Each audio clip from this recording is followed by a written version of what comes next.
The clock is ticking towards October 18, 2025, the day the 2015 Iran nuclear deal is set to expire. All eyes are on Tehran right now. So the question is, will Iran open its doors to the full international inspection before that particular date? Or will the world see another confrontation over nuclear weapons? Well, this particular week, Britain, France and Germany, collectively called the E3, took a decisive step. They triggered the snapback mechanism, which could actually restore sweeping United Nations sanctions on Iran if inspectors are not given access to all nuclear sites. Let me tell you, it's a high-stakes gamble and it has set off alarms across the globe. But the real question is, why now? What just happened?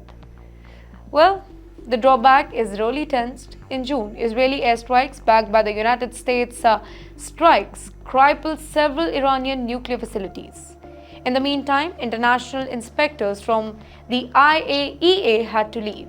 They have returned, but only to one side, Bushehr. The most sensitive facilities like Natanz, Fordo and Isfahan, they remain off limits. Western intelligence also believes that Iran is withholding nearly 400 kilograms of highly enriched uranium, material that can be weaponized. Now, the secrecy is exactly what Europe is trying to break. For the E3, the snapback is less than about punishment and more about pressure.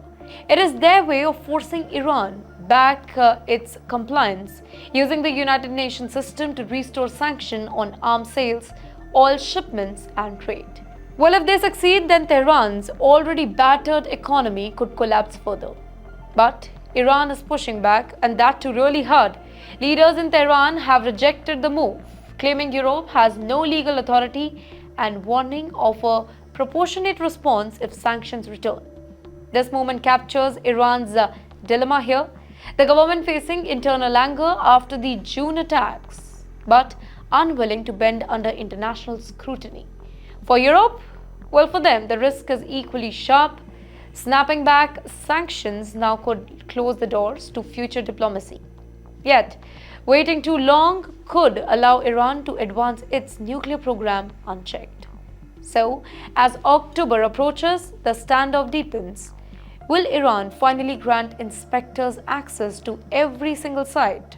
Or will the world drift into another cycle of sanctions, retaliation, and rising tension in the Middle East?